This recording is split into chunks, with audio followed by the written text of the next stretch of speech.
man.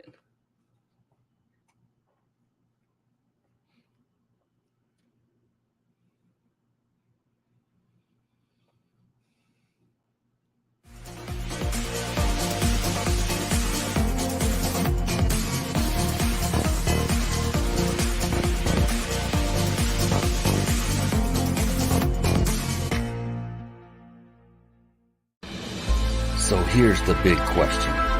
How are entrepreneurs like us, who have been hustling and struggling to make it to success, who seem to make it one step forward only to fall 2 steps back, who are dedicated, determined, and driven? How do we finally break through and win? That is the question, and this podcast will give you the answers. My name is Brian Kelly, and this is the Mind, Body, Business Show.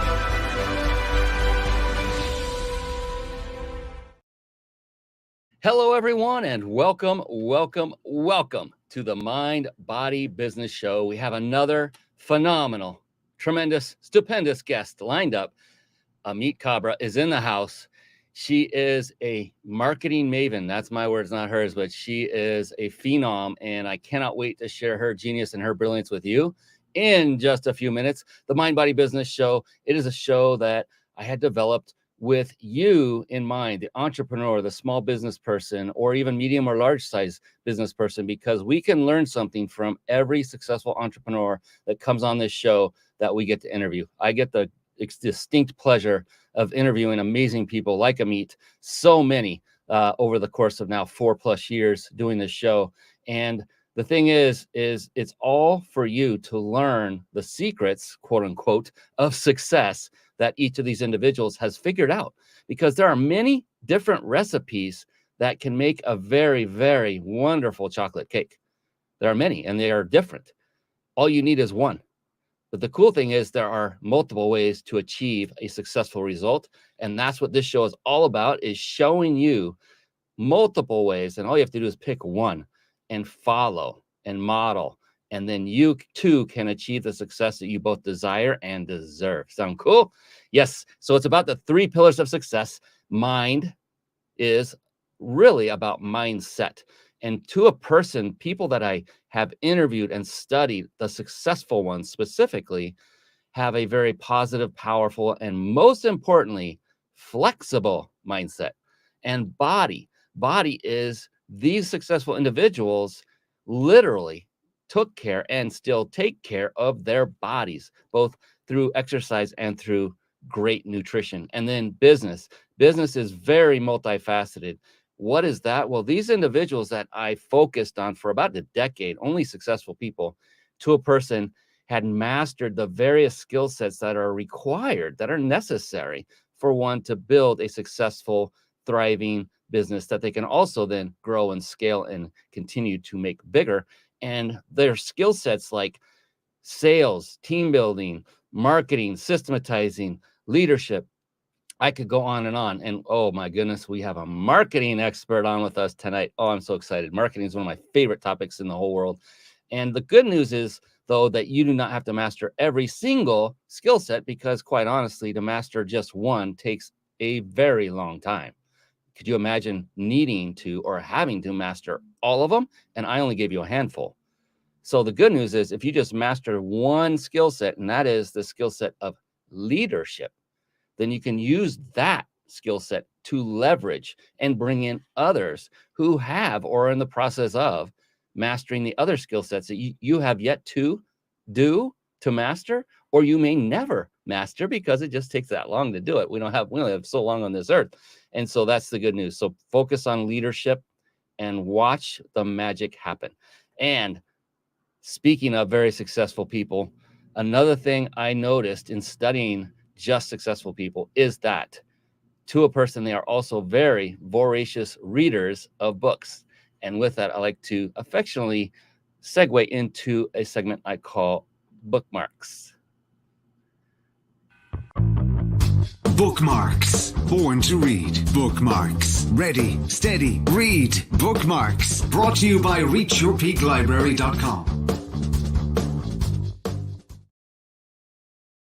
Yes, reachyourpeaklibrary.com. And real quick, write that down. Put it in your notes. Don't go off clicking a new tab and going to search that resource or any other resource for that matter during the show. I know Ameet is going to have several. She will have her own website. You will definitely want to go to that. Write these resources down because I always say this. I've said it for years, especially when speaking from stage. You remember those physical stages in seminars and hotels? Is that the magic happens in the room. And what does that mean? It means keep your focus on what is going on inside, or in this case, what is going on when Ameet is talking. I would just hate it for you to lose focus for just that one instance, that one moment when she divulges that one golden nugget that could potentially change your life for better forever. So please stay focused, pay attention. That's my soapbox moment. I'm going to be taking notes. I'm running this whole show, so I'm not asking you to do anything I personally wouldn't do anyway. All right, Reach Your Peak Library is a website that I had built by my team with you in mind. I myself was not a voracious reader until about the age of 47, 11 years ago. Yep, you all did the math. You know what it is now. That's good. And the great thing is I learned very quickly how impactful and how profoundly reading could change my life, and did. And so I started just collecting all the books I had read that had that effect on me. So not every book is in this library. And I will also tell you that they're not in any particular order. They're just kind of ad hoc thrown in there, just based when I said, add this one to the site. And so I'm way behind also on other books that have had profound impact on me, but there are plenty in here to choose from. So all you need to do is scroll down, find the first book that really speaks to you, that you say, man, that one looks kind of interesting. I want to read that. Just go get it. And you don't have to get it from this website. Those buttons all go straight to Amazon. We might make a few cents out of it. This is not going to be one of those career-changing, money-making websites, and that's not what it was designed for. It's specifically and truly and solely for a gift to you, so that you could basically optimize your time. You can reduce the probability of wasting your time, because you can see a book that's in this website has already been read by someone who vets it, someone who is successful, so that you can be assured that the odds of it having an impact on you in a positive way are much greater. So cool. Speaking of odds of becoming much greater, our guest expert is going to do that right now, going to help you to become better at marketing, and I'll bet so much more. So with that, let's bring on Ameet Khabra. Here she comes. It's time for the Guest Expert Spotlight. Savvy, skillful, professional, adept, trained, big league, qualified. And there she is, ladies and gentlemen. Yes, it is the one. It is the only Ameet Khabra. Yes. Welcome to the show, Ameet. How are you doing tonight? I'm doing really well. How are you? Well, I'm just living the dream. You know, I get to meet fantastic people like you, interview you, find out what is going on, what's working today, especially in the marketing realm, because that is such a wonderful, always ebbing and flowing area when it comes to business. So I appreciate you for coming on. I'm going to introduce you formally very, very soon. Before I do that, we have a little bit of housekeeping to take care of. And I like to kind of tongue in cheek say, well, maybe it's bookkeeping, because it's taking care of our sponsors. So with that, we're going to hit some sponsor material. We'll be right back with Ameet. Don't go anywhere. All right. Hey, if you're watching the Mind Body Business Show live right now, then you will have the ability to win a 5-night stay at a 5-star luxury resort of your choosing, compliments of the Big Insider Secrets. What is it? It is a 5-night vacation stay to one of many destinations across the world. You can see as we go through this very quickly, there's some in Branson and Daytona Beach. These are in the United States, all over the United States, New Orleans, San Diego. There's also Mexico. There's also the UK and Argentina. I mean, it just keeps going on and on and on. Australia. At the end of this show, you will be given the ability to enter to win. You must be watching this live. If you're not watching live, then head on over to themindbodybusinessshow.com and register to receive automated notifications when we go live the next time. We do not spam. We do not even pitch any products or anything. from that notification. It's just simply a way for you to know that we're live, and now you can join us, and you can also participate in this incredible prize, and you do not want to miss this. So come on live, and you do not want to miss a moment because of our incredible guest experts, and we will reveal that at the very end. And if you're struggling with putting a live show together and it's overwhelming and you want a lot of the processes done for you while still enabling you to put on a high quality show and connect with great people and grow your business all at the same time, then write this down: carpetbombmarketing.com. Then head on over to it after the conclusion of tonight's show. Carpet Bomb Marketing. Saturate the marketplace with your message. And to get a free lifetime membership to a phenomenal resource called the Reach Your Peak Club, your free membership will include instant access to deep discounts on major software, services, and top shelf training courses that you need to run your successful business. Think of it as your entrepreneur discount house. Catapult your business to the next level. Sign up for free now and get a hotel discount card worth $200 just for joining. Then go and grab your deep discounts. So write this down, and then after the show, once again, head on over to reachyourpeakclub.com. All right, now let's get back to the show. Yes, let's get back to the show already, for goodness gracious. Let's bring on Ameet, formally and officially. Ameet has spent the last decade figuring out why people do what they do online, what prompts them to take action, and how to use this insight to make marketing work better. Today, she uses that experience to design dazzling campaign strategies for her clients and teach future generations of pay-per-click pros at the university level. Ooh, that's awesome. How are you doing officially, Ameet? Welcome to the show. Thank you. I'm doing really well. This is the last thing for my work day today, I guess, or work day, because I usually find doing little lives and stuff like that to be a lot more fun than it is more work. So work day. Yes, love it, love it. And hello, Vignesh.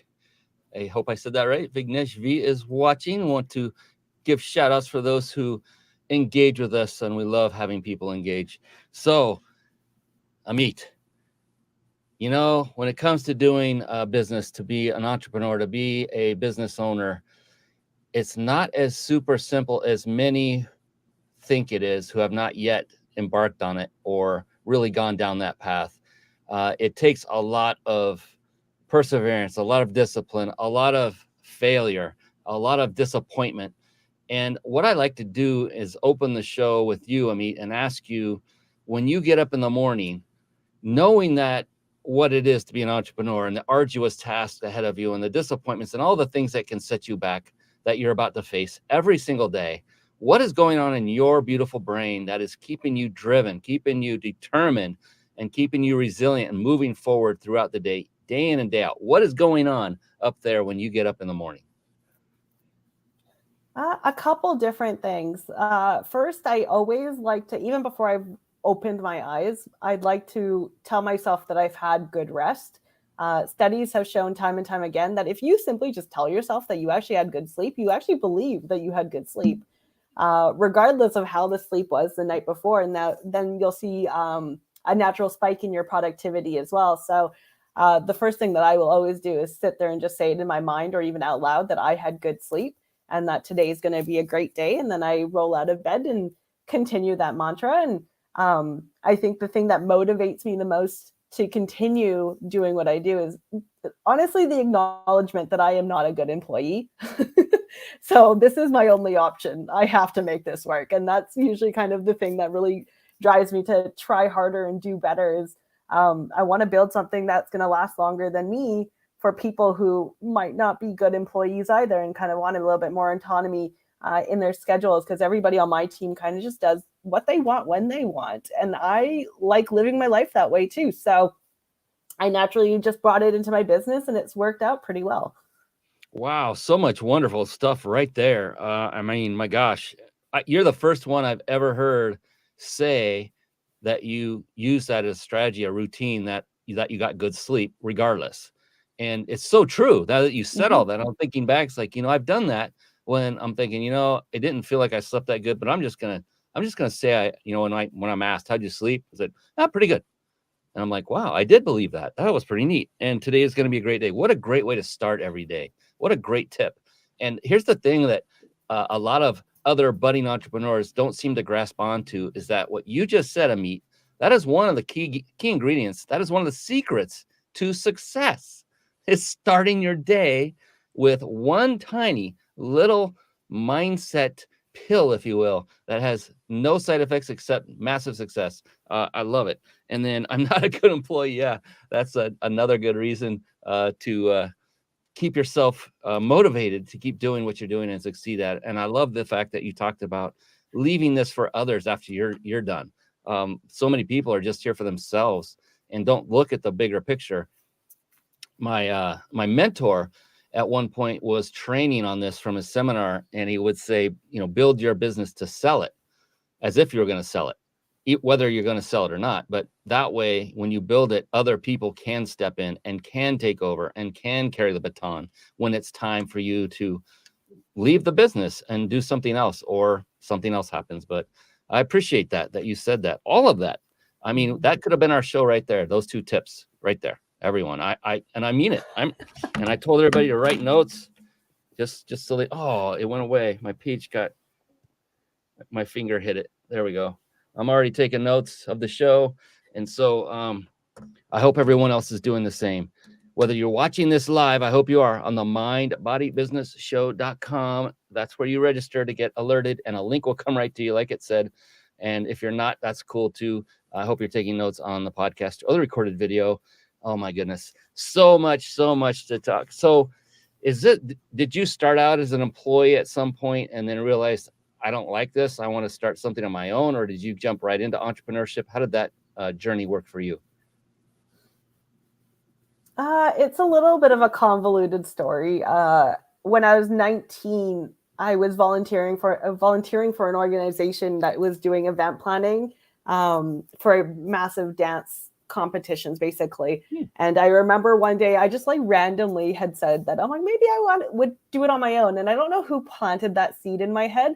It was definitely somebody. I just can't quite remember who to credit on this one. And I remember the chairperson at that time looked at me and was like, I don't know if you could do it. And I remember sitting there going, that's probably those are your famous last words really at this point. You don't tell me what I can and cannot do. My parents learned that years and years ago. And they just kind of gave up, and they're like, you know what, as long as she's not harming people, let her do whatever she wants really at this point. And I love my parents for acknowledging and even realizing who I was is just somebody who's going to do whatever the heck I wanted to. Unfortunately, this man had no idea. So I went off and decided to leave his organization, started my own. And I had the youngest team that was organizing at that time. I was the youngest leader at that time. And I was also the only female leader at that time as well. So that was a really cool moment for me. And I didn't really acknowledge it for what it was at that time. And I kind of wish I did. And within a year, I actually got credited in their PR release for being the reason why they actually were going to stop doing one of their larger events. And I hate myself so much for not printing it out and putting it into a nice little frame and keeping it forever. So I've been trying to find it, and I just can't find it anywhere because it's really kind of one of those highlight moments of your life where you're like, yeah, I did that. And I did that basically by myself. So that's kind of where it started to a certain degree. And then after a couple of years, I realized that I hated event planning and I didn't want to do it anymore. So I basically closed up shop really quickly. I was living in British Columbia, where I am now.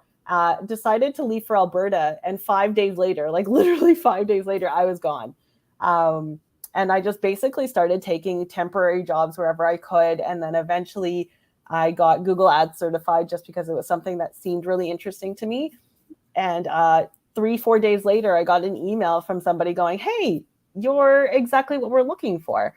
So I basically went from spending $3,000 a year on my own advertising for the company that I was running to 4.3 million essentially what felt like overnight. So the learning curve was very, very steep. I mean, it wasn't the greatest time of my life, but it also was all at the same time because it was a lot of work that I wasn't prepared for. But I'm so grateful for it because it's made me so much quicker, and I'm able to diagnose accounts a lot quicker, and just see things in a different way that a lot of other people can't quite see. So I went and did that, decided to leave that and go off to an agency so I could learn all the other skill sets like SEO, content, social media, and all of that great stuff.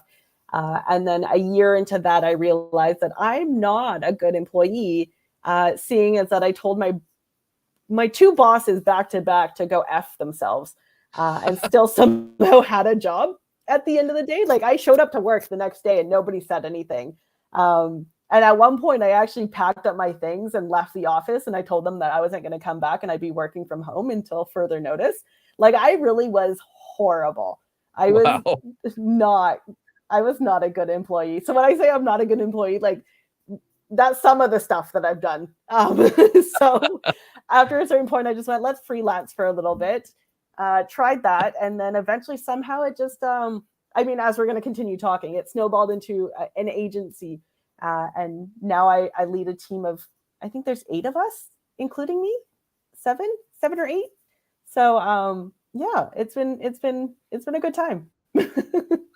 That's fantastic. I mean, my gosh, to be the head of a $4.3 million ad spend, was that like a year or a month, or how long is that?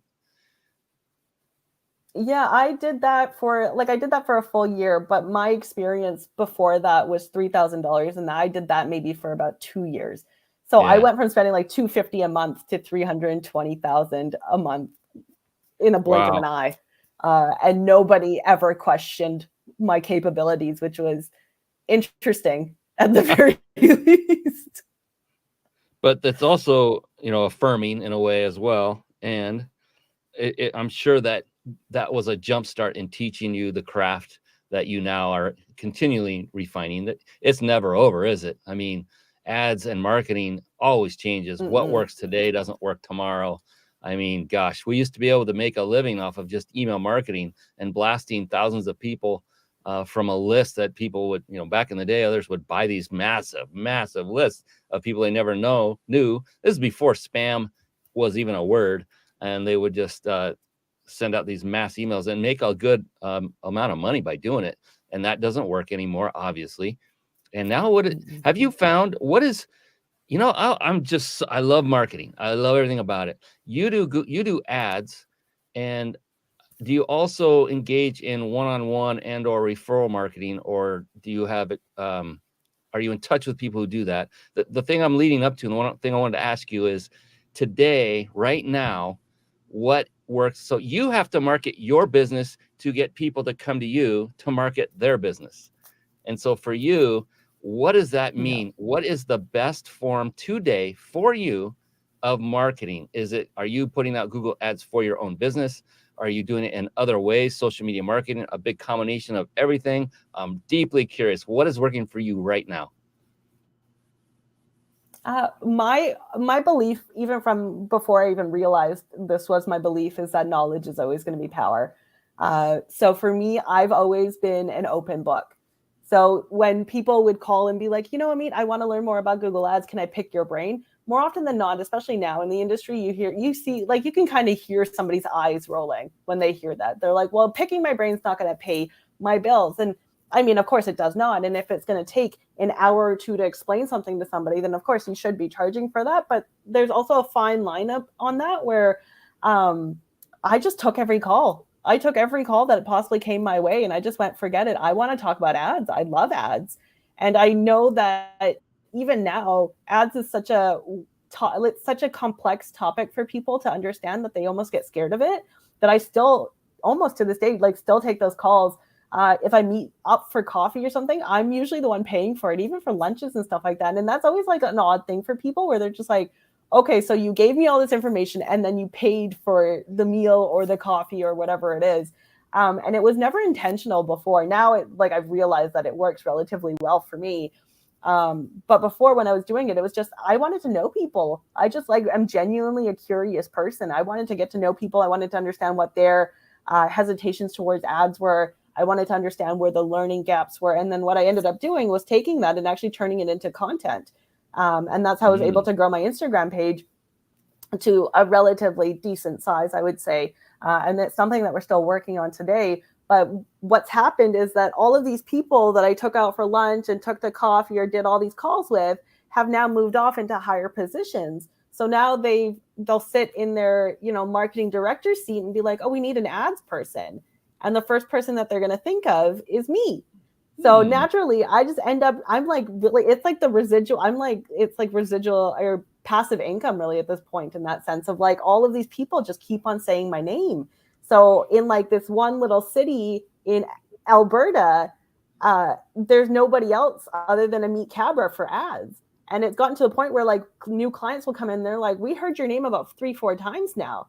And I was like, thank you. I love hearing that feedback, because I'm like, all the work that I put in, not even knowing that I was putting it in, has paid off now, because I simply wanted people to, one, understand ads better, because I knew that they didn't, but also I wanted them to know that I absolutely love ads. Like, they're my favorite thing in the entire world. And the only way people are going to know that is when you talk about it, because then your passion shines through. So I'd always just get really excited and be like, okay, let me show you this. Let me show you that. Let me send you all these resources. And that inevitably turned into an agency for me. Oh, what a lesson right there. I hope everyone was listening very intently. And I think there's a part of you, a big part of you, that drove you to do that is also that you love helping people innately. That's really what part of your core is. And that is why, thank you. You're like a breath of fresh air. And there are so many similarities between you and I. It's almost crazy, because I do the same thing. I literally, today I had a gentleman reach out and say, hey, I'm in an appointment to get a demo with you. And we've talked twice before on a certain automation tool that I use. And I said, oh, great, I can't wait. And he goes, I know I set up an appointment with you, but if you just have a video or something, a pre-canned like video demo you want to send me, I don't want to waste I don't want to eat up all your valuable time or something to that effect. I'm like, are you kidding me? I love this part. I love talking to people, and I'm not charging them for it. Because of the same thing like you're passionate about it, you're good at it, and you can help somebody else at it. And then you don't realize after time, it's like everyone's raving about you all of a sudden. It's like, well, that person helped me and didn't charge me. That means if I were to pay them, my God, I wonder what kind of service I would get then. I mean, you're setting the table. Exactly. And I think a lot of people are short-sighted on that. Yes, agree. They're short-sighted because they're going for the quick kill. They're going for the quick payoff. And they don't realize that an investment like you are doing of your time up front can reap massive rewards versus small micro victories that don't last nearly as long as. So you're going to have, when you get a new client, that is that one person that you helped from days gone by, that will be your client for the rest of their need of having your service, period. They won't go anywhere else. And so you're going to have a long-term residual income as a result of that. So kudos. Oh, so refreshing to hear this, because I do this many times during the day. I'll be on a call and I tell them, look, I don't think I should charge per breath that I take in and out, and for every minute that goes on the clock that I'm talking to somebody. I'm just here to help because I enjoy what I do. Just like you said it. Fantastic. So enlightening, so wonderful. Fantastic. Yeah. And I mean, there's definitely a time and place. Yeah. And there's definitely a time and place to be charging per hour for a consulting and stuff like that, especially if somebody's asking for more of a deep dive, personalized type of strategy or something along those lines. And of course, yes, I if you want me to look at your account, then you're going to have to pay for the years of experience that I have. But if you're just asking general questions and you just want to understand more, even if it's, oh, how do I get more clients? Like on our end, like I get agency owners going, I don't know how to get more clients. I'm not going to sit there and be like, pay me $500 an hour or $1,000 an hour or whatever it is. Because at the end of the day, I know that that agency partner might actually turn into like an actual partner. They might actually give me the work after a certain point. Maybe they're just doing the selling. I hate selling. So like this might actually be a really great partnership. So like, rather than looking at it in terms of what can I get out of them, it's always been what can I give them that will eventually come back to me? Because I really do firmly believe what's mine is mine. It's coming for me. So if I'm giving something out for free, like whatever is supposed to be coming from me is it's gonna be there. Like I don't have any worries about not receiving what's supposed to be coming towards me, if that makes sense. That is what I call a bomb dropping moment, Ameet. You're gonna see what I mean here. Yes. Smart bombs of knowledge, bombs of wisdom. Yes. Oh my goodness, I was just itching to push that button because you're doing it.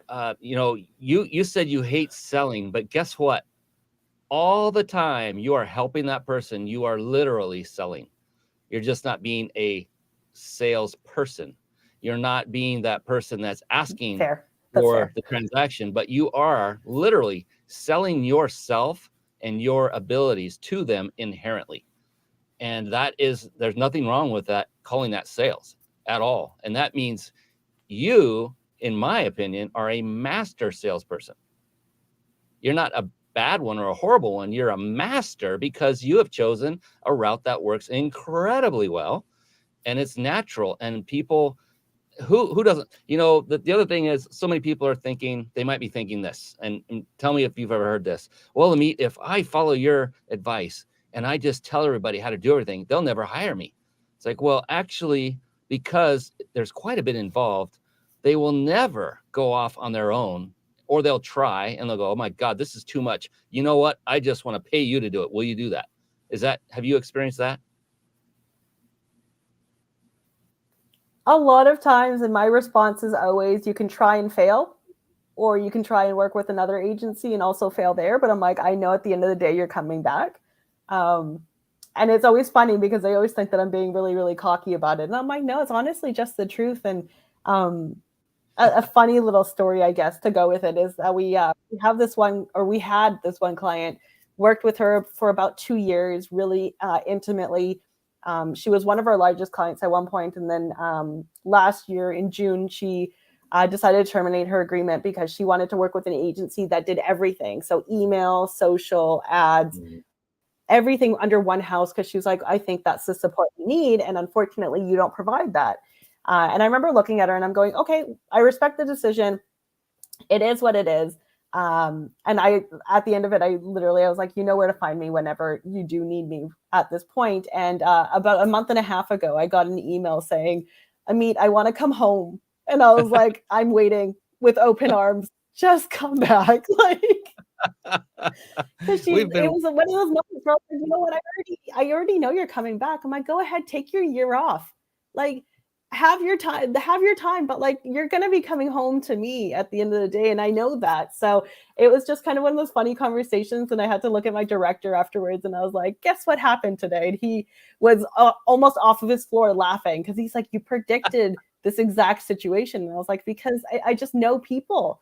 I know that the work that we do is the best because we work so closely with our clients and we try to foster that really, like, I really do care about their businesses as if they're my own. I'm constantly calling and I'm like, did we make money or did we not? Like, it's not a did you make money? It's a did we make money? And it's just interesting that like other agencies don't do that. And I knew that she would feel that afterwards. So it was 4 or 5 months in and she had figured out that it was just not a good fit. But unfortunately, she's on year-long contract. So we have to wait until June for her to come back. But she's already basically at that point where she's like, I'll sign the agreement now so we can get started right away. And I just couldn't stop laughing. I was like, it's just meant to be. When you're supposed to be with me, I already know that you're going to be with me. So I don't really get too bent out of shape about it. That's like they can choose their friends, but not their family. But once they get involved with Ameet, you are now family. You're not going anywhere. I love it.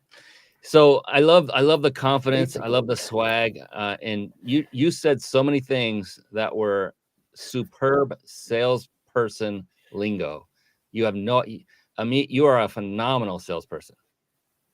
You're phenomenal. You're amazing. You may think you don't like it. You may think it's arduous, but I think it's because you're thinking of a used car salesman or a vacuum salesman that in the day, you're way too young to know or remember this, or maybe you've heard stories, but they would literally knock on the door. This was back when women stayed home and reared their children. That was my mom. They would open the door because they trusted everybody back then. And the guy would be standing there with a bag of dirt and he would dump it on the floor as soon as the door opened so he could then show you how well the vacuum works so he could sell it to you. That's the kind of salesperson you're probably thinking of when you say, I don't like it, but you have figured it out, because that kind of icky sales doesn't work. Not nearly as good. Some people can still pull it off, I imagine, but you are phenomenal, and just obviously you're successful, and keep doing what you're doing, because it's obviously working, and you're helping people in the process. And here's another thing to point out to everybody: not everybody that you spend time with and talk to is going to become your client. Not everybody. Not every one of them. In fact, I've had many. How many has this ever happened to you, Ameet, where we have a chat, they ask a few questions, and then I ask them what they're doing. I become their client sometimes. It's like, I need what you have. Let's do something. Yeah. And I've had this on my show. I've had guests come on my show, and a lot of people go, how do you monetize your show? I said, I don't look at it as a transactional interview ever. I look at it as, let's get to know each other, and let's just see what happens, if anything happens at all. It's okay if nothing happens. I just made another lifelong relationship friend. Ameet, you're part of my family now, just so you know. And so you can't choose those. And it's just an amazing thing that goes on if we would just sit down and relate, form a relationship, not make it always transactional. How am I going to get this person to buy my stuff? That never goes through my mind. It's like, is there even a need? Do I solve a pain point? If not, so what? Maybe they solve mine, and vice versa. Is that a similar philosophy to how you go about relationships? Talking to others? Yeah. So it's a great thing. And I can't wait to go deeper into what you're doing. Go ahead.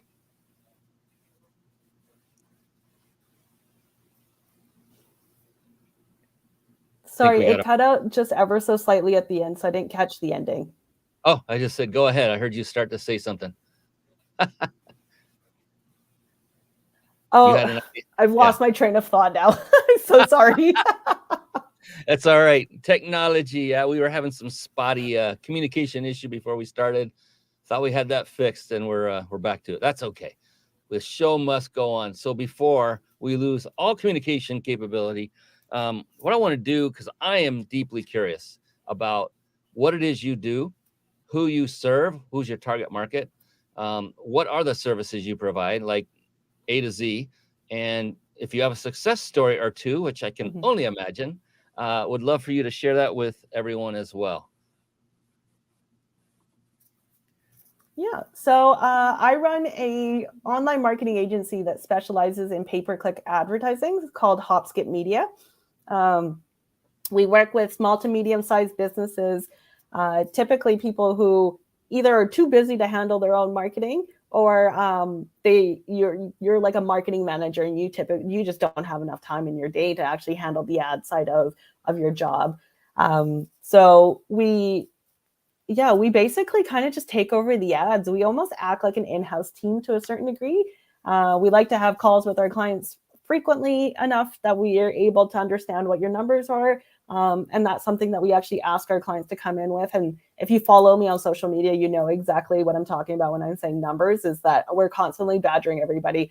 You need to know what your close rates are. You need to know what your average order value looks like. You need to know these numbers. I know that it might not be something that you really want to talk about sometimes. And I understand, like, keeping those numbers close to your heart is something that I used to do quite a bit. But the moment you actually realize that giving those numbers out is actually freedom, in a sense, is kind of the greatest feeling on the planet. And especially with your advertising agency or any agency that you're working with, because really at this point, you're hiring these people to become partners with you. If you can't share what you're closing at, how much an average order or a job looks like, I can't effectively do my job. I want to understand, if it takes me $50 to bring in a lead and it takes $100, or I mean, you make $100 off of that, that's $50 on top. And more often than not, people will look at that $50 and be like, great, I made money. But there's management fees. There's also your margin that you have to kind of consider. So you might not be making money, and we'll have no way of finding out unless you actually give us those numbers. And I feel like I really need to like drive that point home, because this happens more often than not to us. And it's incredibly frustrating, to be entirely honest with you, because it's just one of those things that we really just want to know so we can effectively do our job, but also we really do want to grow your revenue. And the best way for us to do that is to be able to know those numbers. So if you're thinking about working with an agency right now, I would highly encourage you to understand what your margins look like and what your close rates are and all of that great stuff. I forgot the third part of the question. I'm not going to. Oh, that's fine. If you have maybe a success story or two. Many, which is the great part. So we work with a lot of lead generation businesses. So service-based businesses or business services. So like HVAC, plumbing and heating, refrigeration. We work with a child psychologist who's that person who's coming back to us in June. And we've sold out every single one of our online conferences, which has resulted in, I believe, I'll have to double check, but it was between 20 and 24x on her ad spend. And it was something that she had never done. And this was like right at the peak of the pandemic where she was like, I can't actually do my in-person anymore. Let's try online and see what happens. And she honestly thought that we wouldn't sell very many tickets. And when she looked at the numbers at the end of the day, she went, holy smokes, how did that happen? And it was just finely tuning the targeting and actually understanding what we were trying to do and making sure that we actually conveyed that point, but also hitting on the pain point of the parent who was trying to learn more about how to better support their child in that specific industry. HVAC has been something that's been really great for us, where we're just constantly getting phone calls for our clients, and they're growing. And one of our clients actually ended up growing into a different city because of us. So it's been really kind of cool to watch this happen. But it also really speaks to the fact of working closely with your agency, because once we know what those numbers are, we know where to go. We know how to kind of scale you up and look at where the ads are actually going to be most effective, but how we're going to spend your money most effectively as well. Because we don't want to be throwing $2,000, $3,000, $4,000, $5,000 into ads and being like, okay, let's see what happens. I want to be able to predict it, and we can to a certain degree. But again, like the broken record I am, we need to know your numbers to be able to go back and figure out how to replicate those results month over month. Wow, I love all that. Yeah, and numbers, that's always one of the least glamorous things to think about and sit down and crunch for many. I was that way for a long time. I'm probably still not as good as I should be on it, but once I did finally sit down and look at all of it, and I started writing down on a spreadsheet what my monthly outlay was and what I was bringing in, I was like, oh my goodness, we got to do some fixing here. And so that was a good exercise to go through, and it'd be interesting to go through a deeper dive and figure it out at a deeper level, so that be more prudent with the spending. Because I got to tell you, I'm a shiny objects person, where I love automation and all these automated services that are out there. I can be a sucker for some of them and grab them and then go, oh my God, I already had one just like it and I forgot, stuff like that. But yeah, I'm the same person. Yeah, but especially for spending on ads, because that can so quickly run away from you. I mean, I think I was telling you before we got on the show that I had hired 3 different Facebook ad agencies. This is years ago, pre-COVID, and every one of them they failed. They were very reputable, all 3 of them. It was just my niche. No one had figured it out yet how to make it work. And it wasn't. I to this day do not hold any ill will toward the 3 agencies at all. It just was something they couldn't crack at the time. So it was frustrating to spend that kind of money, and it was a lot, and get, I mean, 0 in return. And yeah, if you can somewhat confidently predict that you're going to get success. So I had a question as you were talking that came up in my head was, what is the most interesting type of business you've done ad campaign for? And interesting can mean just about anything, but what would be one of the most unique? I probably shouldn't be admitting this one, but it was actually really kind of cool to figure out. So it was cannabis, actually, which is technically like illegal in online terms, but somebody that I knew through like different friends was wanting to run ads, and I went, well, there's no risk on my end if it's his business manager and all of these other things, right? Because nobody had successfully figured out how to do like blacklisting ads. And I was just so curious about them that I actually somehow, I can't explain how exactly I figured it out. It took me quite a few hours to do it. But I basically used a cloaker to fool Facebook into believing that we were selling clothes and not cannabis. And the ads actually ran successfully for about a week. And then the person that I had done it for made a tweak, and that completely went down. And then after that point, he was calling me constantly. And he's like, how did you do that? And I'm like, I'm never doing that again. I'm like, it was far too risky. I just wanted to know that I could do it. Like, I just wanted to have a tail for everybody eventually at some point. But I'm like, I will never touch this again, because I'm like, it's just too risky. I don't want to get my own account banned and then suddenly I can't provide for my own clients. It was just like a fun little thing to do. But I would say that was probably like the most thrilling time, was to sit there and be like, okay, what's going to happen now? Like, am I going to get an email from Facebook going, you're banned, you're never coming back? Or is this going to continue running? And somehow I got away with it. So I'm very grateful for that. It's interesting because I know a guy that sells CBD oil, and he goes through the same thing. And none of it is, well, even the stuff that has 0 THC in it, you know, it's not to get you high. It's just it's a supplement. Literally, he has the cure for cancer. He's cured many people. I had him on the show, but he cannot do stuff like that. He can't put in writing. He cannot put in writing anywhere that he has a cure for cancer. They'll come after him. I said, so his name's Chris.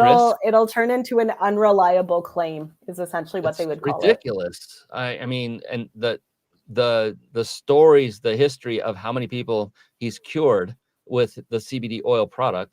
One of them was a friend of mine's wife. I never met her, but I met him many times. And she's been cured. My wife has taken it. I'm taking it now as a preventative. It's a supplement. It's a little eyedropper in a little bitty bottle. No THC. I don't get high. No drug at all. And he still cannot make any claims, and he can't advertise it.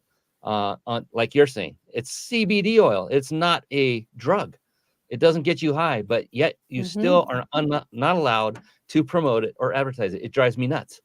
It's crazy. It's like this is life-saving stuff, and they can't even advertise. So it's word of mouth for now, and I tell everybody about him that I come across, because unbelievable. I mean, stage 4 cancer, turn around and 6 months later, cancer free. Unbelievable results this guy's getting for people. And so he's just a gem. But anyway, that was a little side trip there. But because you're in the ad space, I would imagine have you had anybody from that offered CBD oil come to you and you just had to say, sorry, we can't do that? Or has that not happened yet? No, it's happened a few times, and it's they've tried to do it on the Google end. And that is even harder to like trick, just because they're really following where that site is going, where Facebook was a little bit easier to manipulate. So that's why I took on that client. I was like, let's see what I can do. But for Google, I know where that literally if one of my IGs goes down, all of them will. And I refuse to risk that, because Google Ads is like literally the love of my life. Like so much so that I dream about it. I can't put it at risk. It's just not something that I have the stomach for really at this point. So we've had to sit there and kind of give people a couple tips and tricks on how they possibly could do it. But we haven't actually done it ourselves. There are ways to promote CBD products through social media, but it's very careful writing that you have to do. So it takes somebody who actually really knows the cannabis space, but also understands social media to be able to do that. But I've seen it happen. It's just a very tough industry to be in, to market at the very least. No kidding. I mean, it's crazy. I don't understand it, but oh well. So my goodness, I can I'm geeking out so much because I am that person that I'm a software engineer by trade years ago. So I love automation. I love solving problems. I despise ads, meaning the back end, Facebook ads. That they're so confusing to me. They make my mind just do somersaults. Google ads. I went in to do a YouTube ad at one point. This is going back right before pandemic time, and it looked similar to Facebook to me. Like, oh no, not again! And I had to have a guy walk me step by step, and I said, nah, I don't want to do this. So, thank God for you. God bless you for loving it and taking care of that for us, because I would go berserko nutso. I mean, in the very beginning, it was a lot simpler with Facebook and all that, and they didn't have you automatically reject your first ad no matter what and for any reason whatsoever, and then you just resubmit and now it goes through. It's like unbelievable, crazy stuff. I don't understand it. So that complexity, you offer a great service and a great value to people who truly need it, who don't want to go through that hell like yours truly. I don't want to do that. And that's the beautiful thing, that we all have our own talents. You have one that's very, very sought after, is because so few people understand ads, and so many are like me that just throw their hands up and say, just have somebody else do it, and hopefully they're good at it. So when you bring in a client, what is your model? Is it just a flat like monthly fee, weekly fee, and then do you incorporate what the ad spend is going to go with that? And there's all those pieces where when I first started doing it, it was Facebook, and they said you got to pay us several thousand a month. I won't tell the exact number, it was too much. And by the way, you're going to also put in ad spend, and by the way, you're not going to see a single thing happen for 30 days. I'm like, what? And so they said it had to build the audience or something like that. I forget all the lingo, and I thought, okay, well, if that's the way it is, I hear it's not that way anymore. But I was like, that right there, and then and there, I thought, no wonder the small business people don't do this very much, because it'll put them in the poorhouse before they even get their first sale. So is it like that anymore? And do you have, obviously you work with small and medium-sized businesses, you figured it out. So how does that work? How does that work with you and your business? What's the model for getting involved? I actually really appreciate this question, because I get to go off on a couple tangents here. Cool. But the way that we do our billing is on a tiered model. So it's based off of your ad spend, basically. So we have a minimum, and then it goes up to a certain ad spend, and then it just kind of goes into tiers after that. And it's clear, it's pretty clear cut. And I think it works really, really well for everybody, because then at least they know how much to be expecting every single month in terms of what they're spending. When it comes to the ad spend is paid directly by the client. So you know exactly how much you're spending every single month. But then also from like a writing off standpoint, you are the ones who get the receipt every single time. So that way you actually have a line item in your bookkeeping every single time. And that's something that I think is incredibly important for every business owner to be doing. If they are working with an agency, I would not encourage you to work with an agency that says that they'll take on the ad spend and then they'll just bill you out for it. Because what ends up happening is that sometimes they'll pad that. So let's say your budget is $10,000 and we've spent $9,000 this month. They might bill you for $9,500 or the full $10K and just keep whatever is left on top. And you'll have no idea because you're not the one getting the receipts.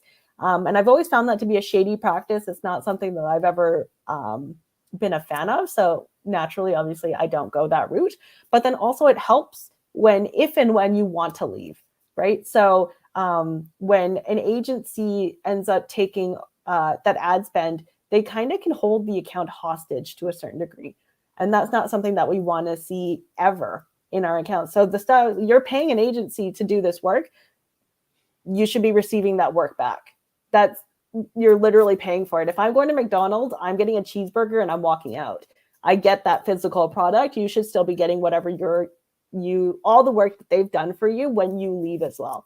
So that means account ownership on your ads account ownership on your Google Analytics, your search console, tag manager, everything under the sun is yours because you paid for it.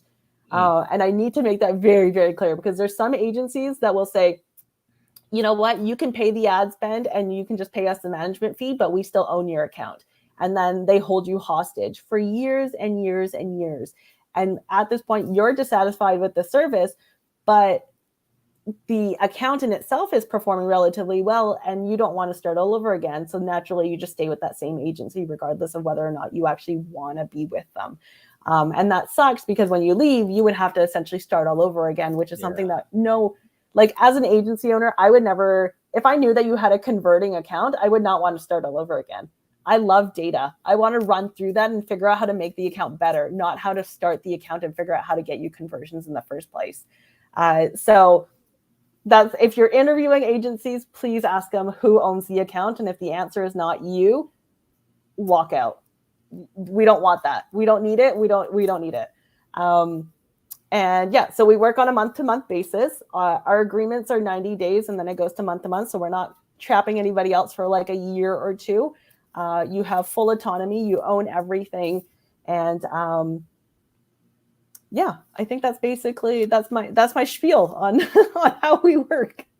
No, I appreciate that. And I'm glad you said, I didn't even know that anything other than what you described that you do was even how people operated. Because the 3 I had previous and the one I have now, I own the account. They just have access to it. And I can get in anytime and see what's going on. I mean, yeah, sure. Could they do something and make my account, the charges go up dramatically in 1 month? Yes. And I'd be out that money, but at least I have the power to then go in and say, kick them out. Don't let them be a manager of that account anymore. So there's total control. But there has to be some trust involved at some point. There has to be, or you wouldn't be doing this to begin with. My goodness, I can't believe this. We are already 3 minutes out from the end, which doesn't mean we have to end right at 3 minutes. But I did promise everyone who stayed with us live that they would have the opportunity to enter to win a 5-night stay at a 5-star luxury resort. Compliments of the Big Insider Secrets. That's that red and white stamp over Ameet's left shoulder on the right of the screen if you're watching live or recorded. That is them, the Big Insider Secrets, my good buddy Jason Nast. So what I'm going to do is put it up on the screen. You must be watching live, as you heard earlier, to enter to win. And so I'm going to put it up on the screen. Just remember, write the URL down. Just write it down. Enter after the show is over. Why? We still have one more heavy-hitting, super profound, and personal question to ask Ameet. Ooh, I wonder what that could be. Here we go. So to enter to win, it's coming up on your screen right now. It is, go to the website, ryp.im/vacation. It's ryp.im/vacation. Enter to win after the show is over. Write that down now and then enter to win. And we will pick a winner at random and you will get all the great information. The winner will get the information on how to redeem that amazing, amazing vacation stay. The sponsor themselves has actually taken advantage of that themselves no less than 3 times and reported it's 100% legit. You don't get taken down to a basement, water drip torture with a timeshare, a presentation, or anything like that. It is a legitimate hotel or resort. It's a resort stay, and you get to reap the rewards of that. And they treat you as if you're a full paying customer because they don't know any different. It's awesome. So I can't wait to see who wins that.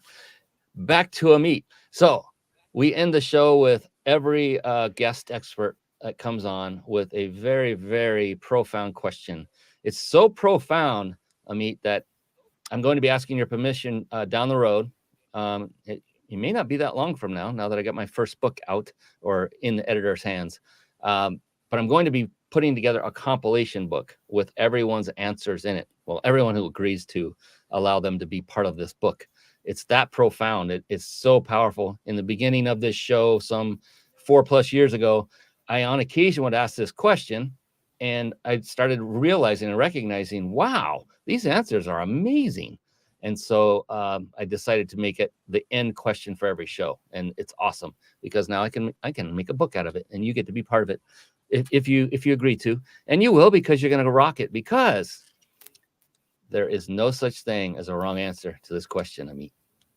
It doesn't exist. In fact, just the opposite. The only correct answer is yours. And that's because it's going to be unique to you. That's the only thing that makes it personal. That's it. So it's not a big deal. And now with all that buildup, you're probably going, what the heck is this question going to be? So with that, are you ready? I'm genuinely very, very interested in finding out. I love it. I love it. Well, let's do it. Here we go. Ameet Khabra, how do you define success? I define success In actually multiple different ways. For me, I am somebody who needs to do what I want to do when I want to do it. And owning a business has allowed me to do that. It allows me to earn as much as I want or as little as I want. It allows me to work as much as I want or as little as I want. Usually more than little.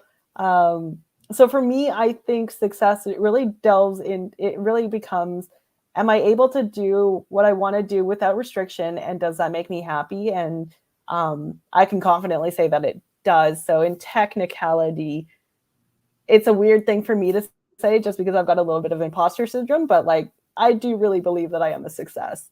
So yeah. And that is because you are.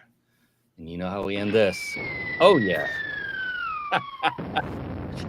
Yes, that is Ameet Khabra, ladies and gentlemen. Smart bombs, bombs of wisdom, knowledge bombs. We get it all right here, right now. Fantastic. Thank you so much, Ameet. It's been an absolute pleasure having you on. I appreciate you for sharing your very valuable time and the end of your workday. Now you get to be recharged for tomorrow and go crush it once again and serve more people. And so everyone, be sure to visit hopskipmedia.com. Put that up one more time. Oops. Yep, that's the right one. hopskipmedia.com. And what's the best way for folks to reach out to you? I see a contact button on that website. Could that perhaps be one way for them to get in touch with you guys? Yeah, so the website's a really great way to get in touch with us. And then if you're also just wanting to learn more about ads in general, our Instagram page, or well, I should say my Instagram page, is a great resource. And I'm not tooting my own horn on that. I really do believe it's a great resource, especially for people who are just trying to learn more about ads in general, or how ads agencies and businesses should be working together. We put a lot of work into it. It's something that I really do believe in, and it kind of goes back to like that first story of just knowledge being power. I want people to understand more about ads. Even if that doesn't directly result in work for us, I know that it will for somebody else, and that still is a win for PPC. So at the end of the day, I just really want to see PPC be like that one thing that everybody really firmly believes in, because right now it's still like smoke and mirrors, and it doesn't feel right. I think it really deserves its spotlight, and I'm trying my best to shine the light on it. Fantastic. And what is your Instagram handle? Oh, I probably should have said that. Hey, it's AdWords Girl. So AdWordsGirl. AdWords Girl. Fantastic. I'm definitely going to go follow. Well, thank you, Ameet. You've been an absolute pleasure, and you have brought massive value to our audience, and I cannot wait. So everyone who has watched this show, has listened to the show, please share it with those in your circles, because it will only make them better at digital ads. They'll be more understanding of who to hire, why to hire, and what things to look out for as well. And all of this is great information that will help keep you from making mistakes and get you to that level of success you desire and you deserve much quicker than if you were just to go trying it on your own by trial and error, because Ameet just gave you the great roadmap of how to do it the right way. And I think part of that would involve reaching out to her. I'm just saying. So with that, thank you, Ameet. I appreciate you. On behalf of this amazing young lady, I am Brian Kelly, the host of the Mind Body Business Show. Until next time, everyone, do two things. Number one, go out and crush it and serve more people. And number two, above all, be blessed. So long, everybody. Have a great evening. Thank you for tuning in to the Mind Body Business Show podcast at www.themindbodybusinessshow.com.